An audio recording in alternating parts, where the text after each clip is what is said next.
Olá, seja bem-vindo, bem-vinda. Empreender foi a saída encontrada por vários brasileiros nos últimos anos, num cenário de muito desemprego. Mas essa também tem sido a opção de outros brasileiros que, durante a pandemia, necessitaram reforçar a renda da família. E alguns jovens nesse país, onde fica cada vez mais difícil se chegar à idade da aposentadoria, os jovens também já estão optando por empreender. Geração de renda por meio do empreendedorismo é o tema da nossa coluna de hoje. Em Belo Horizonte, um projeto fantástico tem capacitado jovens, idosos e adultos de vilas e favelas para atuarem nesse mercado.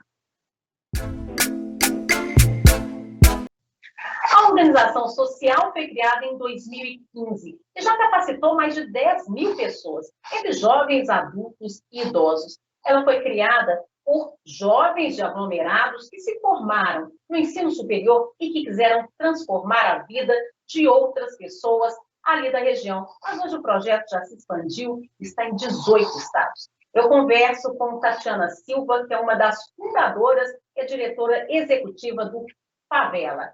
Olá, tudo bem, Tatiana? Oi, Ethel, tudo bem? E vocês? Obrigada pelo convite.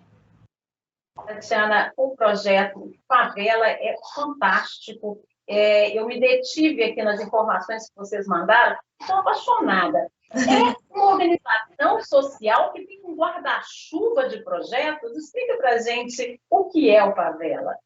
Tá. O Favela é uma organização social, né, sem fins lucrativos, que atua com a oferta de diversos projetos e programas na área de educação e aprendizado, e a gente foca muito no desenvolvimento de habilidades empreendedoras, digitais e de liderança, sabe? De pessoas de diversas faixas etárias, mas que compartilham um perfil do que a gente entende hoje por periférico, né? Pessoas historicamente marginalizadas, que aí nós estamos falando de mulheres, de mães, pessoas negras, LGBTQIA+, moradores de vilas e favelas.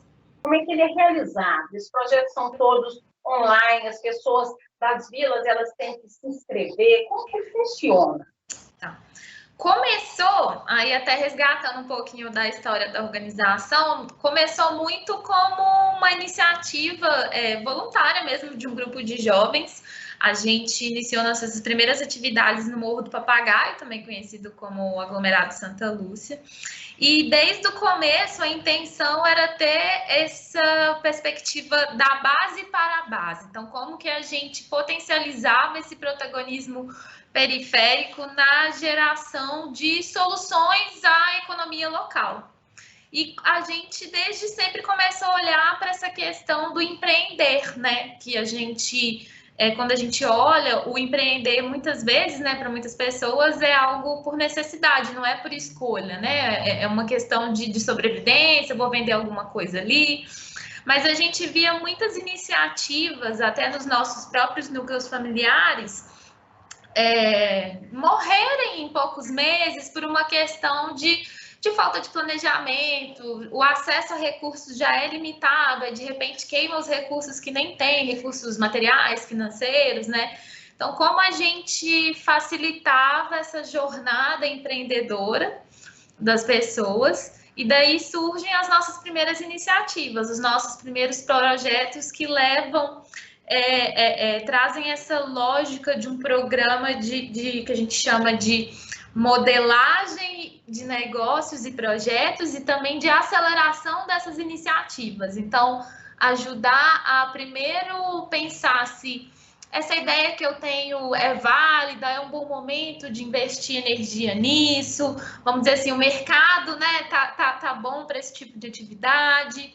Daí o modelar é muito, a gente brinca que é igual na costura mesmo, é de botar no papel, pensar como é que vai ser, planejar que tipo de atividades, né, vão ser realizadas no meu negócio, como que eu vou relacionar com o meu cliente, como que vai ser a gestão financeira, e aí caminhar uma consolidação e crescimento dessas iniciativas. Então, hoje a gente oferta uma série de projetos e programas que tem esse viés, né, de desenvolvimento empreendedor, de focar nessa jornada empreendedora, mas trabalhando com as especificidades das diversas faixas etárias.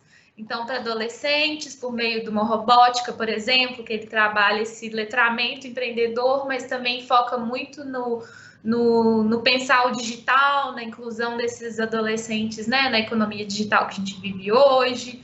A gente tem o Corre Criativo, que está em inscrições abertas, e vamos falar mais um pouquinho sobre ele, que aí foca nas juventudes, de 18 até 35 anos.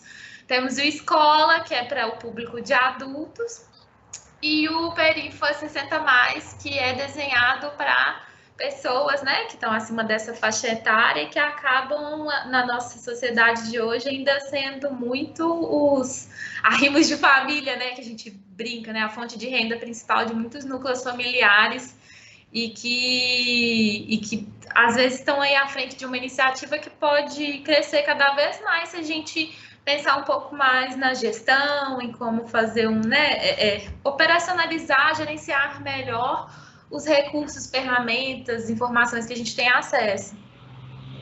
Agora, Tatiana, eu falei que começou com esse grupo de jovens que se formou, né, que morava na periferia, aí, que se formou e que teve essa ideia, né? Você é uma das fundadoras. Como foi isso? Você se formou em que área e por que gerou esse interesse? Tá. Eu sou uma das fundadoras da organização. O João, que também está na diretoria aqui comigo, é um dos fundadores também, é um dos nossos idealizadores. E o Favela nasceu muito num contexto, nós dois estávamos fazendo mestrado, cada um numa área, ele já mais na área de economia, empreendedorismo, eu estava voltado muito para questões ambientais. E a gente começou a pensar muito nessa questão de vamos dizer assim, de uma devolutiva para os nossos pares.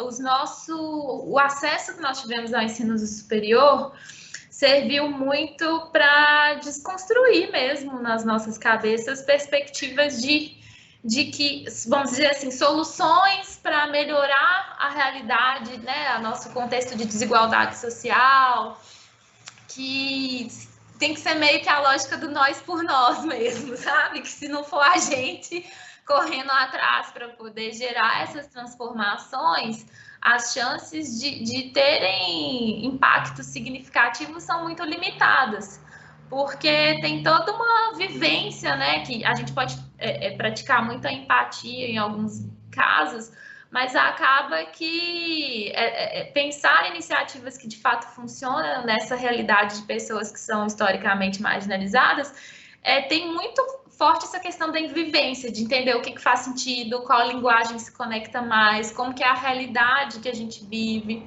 E aí o Favela veio muito com esse desejo de transformação mesmo, e da gente já observar que, por exemplo, o foco principal da vida das pessoas hoje está no pagar os boletos, né? E conseguir pagar os boletos. E como que eu faço? Dou meus pulos aqui, os corres para fazer isso.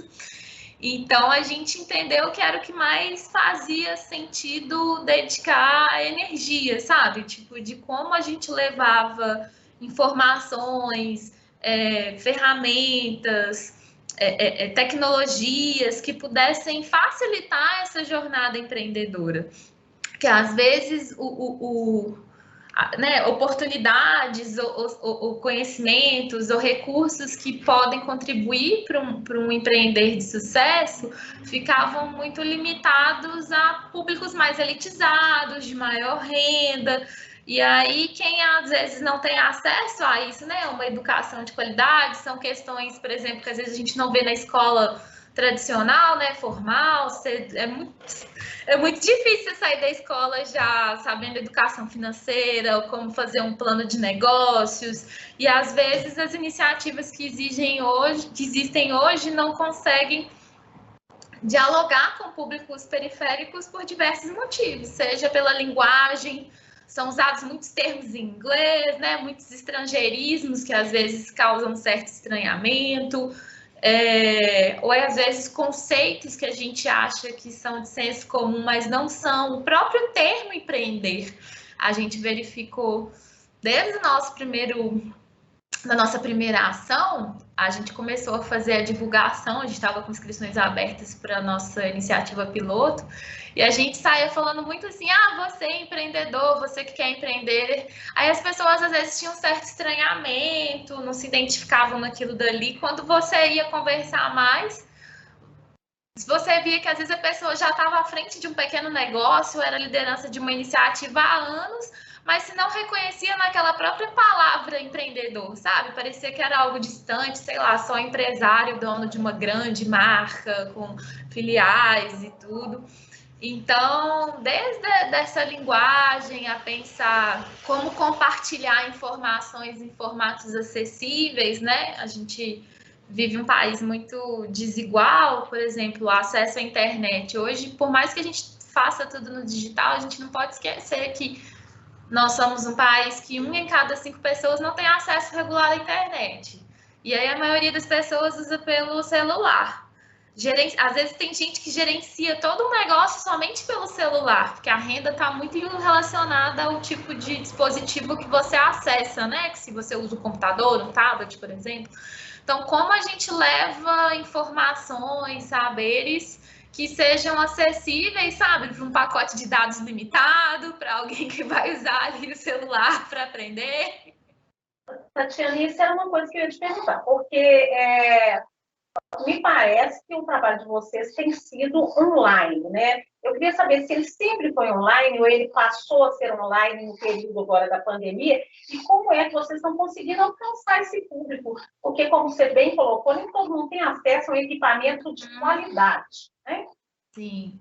Nós começamos, né, em 2015 com ações presenciais mais locais e ao longo desses, né, 6 anos mais ou menos, fomos ampliando mesmo, né, os territórios, nossa escala de atuação e aí conectando com várias vilas e favelas em Belo Horizonte, depois região metropolitana.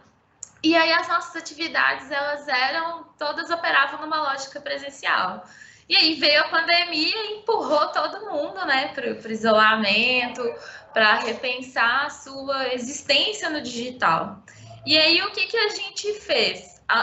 Da mesma forma que nós precisávamos, como organização, iniciar essa jornada de transformação digital, a gente começou a trabalhar isso para os nossos projetos e também trouxe esse tema para pautar, tentando facilitar a jornada das pessoas com as quais a gente trabalha. Então, como pensar essa transformação digital de uma forma inclusiva.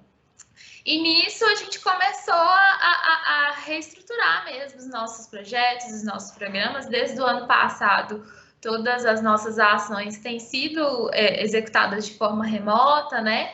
A gente disponibilizando a oferta de mentorias, de videoaulas, de pílulas de áudio pelo WhatsApp, podcast, conteúdo audiovisual no YouTube, em várias redes sociais. Então, pensando sempre na execução das atividades de uma forma remota mesmo. E com isso foi muito interessante, porque o primeiro programa que a gente reestruturou para o digital foi o Escola. O Escola era um programa do Favela de formação empreendedora contínua, que ele era exclusivo para a comunidade de pessoas que já tinham participado de algum projeto nosso. Mas, né, ex-alunos, ex-participantes. Com a pandemia, a gente refletiu muito sobre isso. Tipo, se a gente vai levar para o digital, por que não abrir para todo mundo, assim, né? Não faz sentido ser só para ex-alunos e tudo. E com isso a gente começou a movimentar, a repensar essa oferta de produtos digitais.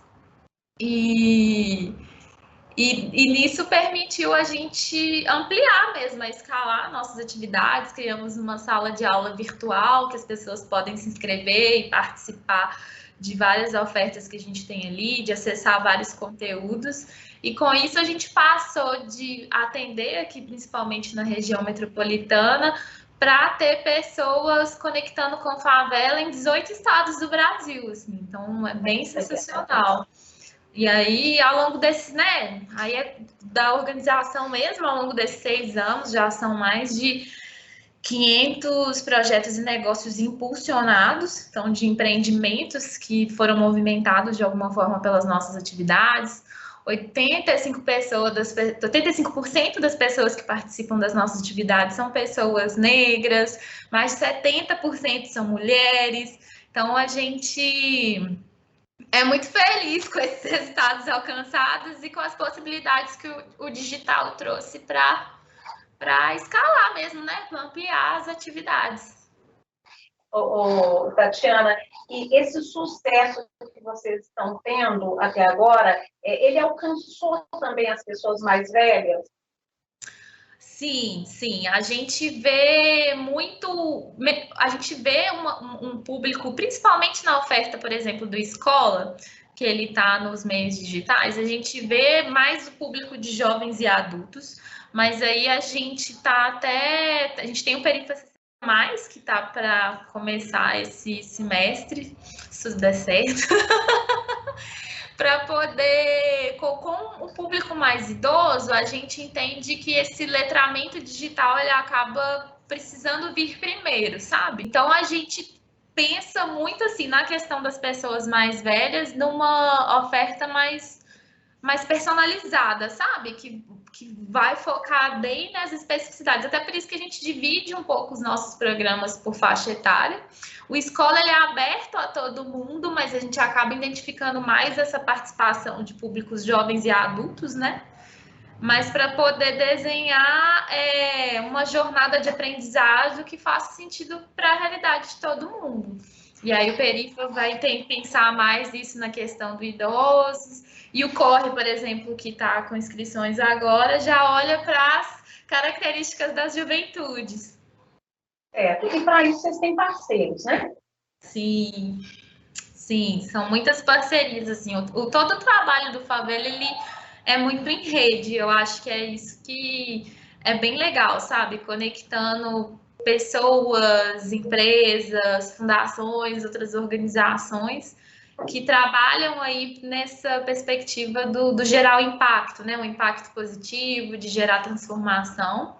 Hoje, os nossos programas, as nossas ações são viabilizadas, seja por doações de pessoas físicas ou jurídicas, por mecanismos de incentivo fiscal. Então, a gente tem projetos aprovados junto ao Conselhos da Criança e da Adolescência, do Idoso, né, que viabiliza aí, às vezes, algumas iniciativas investirem nos nossos projetos e fazer a dedução daquele valor do imposto, mas também a gente trabalha muito na oferta de experiências, vamos dizer assim, customizadas ou sob demanda. Então, às vezes, a gente senta com parceiros mesmos, com outras empresas, outras organizações, e desenha, né, jornadas, projetos, iniciativas juntos, que tenham aí esse viés de uma educação empreendedora, sabe? E tem sido uma experiência muito bacana para a gente conseguir tanto diversificar a oferta, tanto crescer, tipo, como organização. A gente entrou no ano de pandemia com cerca de 10 pessoas trabalhando no Favela. Hoje nós já somos 40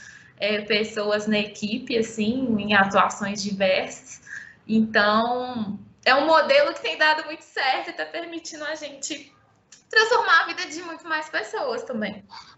Muito bom. E vamos falar um pouquinho do Corre. O que é o Corre e como que as pessoas fazem para participar, já que as inscrições começam hoje, dia 26? O Corre Criativo é um dos xodozinhos aqui da firma, a gente brinca, que é o nosso programa para as juventudes. Então, é um programa que ele foi desenhado para fazer esse letramento e formação empreendedora de pessoas que estão entre 18 e 35 anos. Então, a gente amplia um pouquinho aí, os 5 aninhos da juventude. E ele é um programa que ele está indo para a 5ª edição. Cada ano é uma edição temática. Esse ano a gente está falando muito do futuro do Corre, que é pensar aí o futuro do trabalho, essa digitalização dos nossos processos, a presença digital das nossas iniciativas, para as juventudes empreendedoras, né, que tem esse perfil mais periférico, não ficarem para trás mais uma vez no processo, né? Para a gente ter uma ideia, por exemplo, ano passado a gente fez uma pesquisa com as pessoas que se candidataram a participar do programa e foi muito interessante, porque focando, por exemplo, só na região metropolitana de Belo Horizonte, quase 70% dos jovens que se candidataram já se identificavam no que seria do lugar do empreender, seja porque faziam um bico, ou era um freela, ou tinha um MEI, né? Era um microempreendedor individual, mas menos de 20% dessas pessoas tinham acessado algum tipo de treinamento ou capacitação, formação que focasse no desenvolvimento dessas habilidades empreendedoras. Então, e ao mesmo tempo que a gente tem esse cenário, né, a gente vê no país, acho que os dados, se eu não me engano, são do IBGE de 2018, que quase 25% são cerca de 48 milhões de brasileiros que estão naquela faixa de 15 a 29 anos, não estão nem trabalhando nem estudando. Então, às vezes, o jovem sai do ensino médio e se vê naquele lugar de como é que é daqui para frente.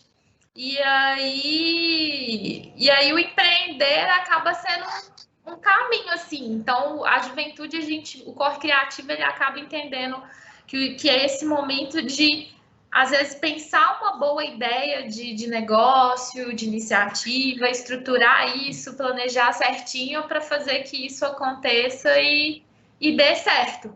Então, o Corre, ele traz conteúdos diversos sobre gestão financeira, comunicação, marketing digital, né, modelagem, planejamento dos negócios, pensar o impacto.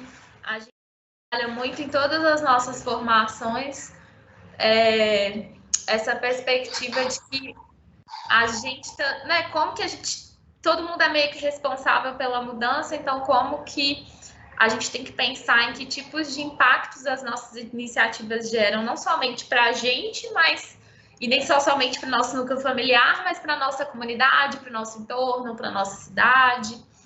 Então, o Corre, ele oferece, é uma jornada, a gente está com as inscrições abertas, até agora no final de julho. As atividades começam em setembro, então em agosto a gente vai fazendo processo seletivo. E aí as pessoas selecionadas fazem uma jornada até dezembro com a gente, de atividades, mentorias, acesso a conteúdos diversos. E porque a gente sabe, né, que precisa de apoiar também pagar os boletos na vida, todos os participantes selecionados acessam uma bolsa, né? Esse ano a gente está conseguindo ofertar uma bolsa de R$900 para as pessoas conseguirem se dedicar mesmo, né, a esse ensino, a esse aprendizado e desenvolver essas iniciativas. Tá certo. E como é que faz a inscrição? É por e-mail? Qual é o endereço que a gente faz a inscrição e quem pode se inscrever? Somente moradores de aglomerados? Tem que comprovar alguma coisa? Não, o Corre Criativo ele é aberto para pessoas de 18 a 35 anos, tá?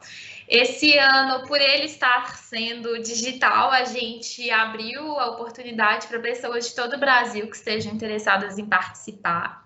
São 30 vagas, então nós vamos selecionar 30 pessoas. E aí a gente prioriza a seleção, então, de mulheres, pessoas negras, LGBTQIA+, moradores de vilas e favelas. Então, o nosso processo seletivo, ele olha muito para essas questões, pessoas com deficiência, para priorizá-las no processo seletivo mesmo, né? Que é o foco das nossas atividades. As inscrições são todas online, então a gente tem o edital, todas as informações estão disponíveis na plataforma de um parceiro nosso, que é o Prosas, que é onde por mês a gente está fazendo as inscrições. E para participar, as pessoas precisam se inscrever e pelo menos já ter uma certa ideia de negócio. A gente pede para todas as candidaturas enviarem um videozinho curto, só se apresentando e contando mais ou menos que iniciativas essas pessoas estão a fim de desenvolver para a gente participar do processo seletivo. As inscrições são todas por meio de preenchimento de um formulário eletrônico, né? que pergunta aí algumas informações pessoais, informações que tem esse perfil mais socioeconômico para a gente conseguir garantir, né, que o projeto vai conectar com pessoas que têm esse perfil e que tenta sondar um pouquinho o que é essa visão empreendedora dessas juventudes, assim, que tipo de iniciativa faz sentido, a pessoa está interessada em estruturar e fazer crescer e acontecer. Nessa semana a gente vai falar aqui no Fato em Foco sobre histórias de pessoas que empreenderam, que estão empreendendo e que têm essa trajetória de ter buscado ali o sustento da família e de ter conseguido alcançar pelo menos um patamar de estar dando conta disso, né? E a gente pode dizer, então, que o Favela ele é um empreendimento de sucesso, não é isso, Tatiana? Ah, sim, isso eu fico muito feliz de poder dizer que sim. Eu acho que, principalmente nesse contexto de pandemia, mostrou muito que a gente está no caminho certo, sabe? Que é uma oferta necessária pelo crescimento que a gente vivenciou. Convido todo mundo aí que tiver interessado a se cadastrar no Escola, que é esse contínuo aberto. Se você tem esse perfil jovem aí, tentar entrar para o corre criativo, acompanhar as comunicações nas nossas redes sociais, que sempre que há uma oportunidade em aberto, a gente divulga lá, a gente, né, espalha a palavra para poder, quem quiser participar, porque a gente sabe que não é fácil. Nós aqui somos também empreendedores, né? Somos o que são chamados de empreendedores sociais, por estarmos à frente de uma organização social. Então, a gente sabe que não é fácil, a gente sabe que muito, às vezes, a gente brinca o eu empreendedor, né? Que a gente, às vezes, tem que dar conta de muita coisa, tanto né, em produzir, ofertar o serviço, a pensar a comunicação, a pensar o financeiro, mas buscar informação, desenvolver as nossas habilidades nesse sentido, faz toda a diferença para a resiliência dos nossos empreendimentos, para a gente estar preparado para enfrentar qualquer adversidade que venha por aí. E especialmente agora, a gente entender que, por mais às vezes resistente que às vezes a gente possa ser, a gente precisa explorar todas as possibilidades que o digital nos oferece. E todo o conteúdo é gratuito para quem acessa as suas plataformas? Sim, sim. Todas as ofertas, né, do Favela são gratuitas. A gente viabiliza as atividades por meio dessas parcerias com outras empresas, né, por meio de mecanismos de incentivo fiscal, doações de pessoas físicas e jurídicas. Quem visitar o nosso site lá é www.favela.org.br. Tem lá os caminhos para quem quiser fazer algum tipo do que a gente chama de investimento social. A gente nem gosta de falar doação, porque a gente entende que é um investimento social, um investimento num tipo de transformação para a gente, cada um contribuindo com o que pode na construção da sociedade que a gente quer viver, né? Qual que é a mensagem final que você daria? O momento que a gente vive é atípico, então, acima de tudo, vamos nos priorizar no sentido da gente conseguir estar bem com a gente mesmo, entender que a gente tem os nossos limites e, dentro desse contexto, entender que o empreender é algo que a gente também precisa de ajuda, vamos dizer assim. Então, pesquise, busque informação, converse com as pessoas, compartilhe os seus saberes também, que às vezes a gente acha que a gente não tem nada a compartilhar com alguém, mas às vezes você sabe muito fazer alguma atividade que pode ser essencial para o sucesso da iniciativa de uma outra pessoa e ali acontecer uma troca. Então, a gente até vê muito isso entre a nossa rede de pessoas, assim, eu sou muito bom de financeiro, mas eu não entendo nada de redes sociais, ou nem nunca ouvi falar de Instagram, ou coisa assim. Aí, às vezes, outra pessoa sabe e tem essa troca. Então, a gente observa muito que as iniciativas que têm sucesso, que crescem, são essas que entender a importância de se conectar com outras pessoas, de colaborar, de fazer essas trocas, entender como que a gente vai, cada um empurrando o outro para frente. Assim. Tá certo, então, muito obrigada, Tatiana, parabéns pelo trabalho e muito sucesso aí tanto nessa organização social quanto no corre desse ano, né? Sim, muitíssimo obrigada. E aí, juventudes, inscrevam-se, o corre é lindo. E fiquem ligados mesmo, acompanhando as nossas atividades, que sempre que tem uma oportunidade ali, a gente compartilha com todo mundo. Obrigada a você também que acompanhou a nossa coluna de hoje. Este foi mais um Fato em Foco.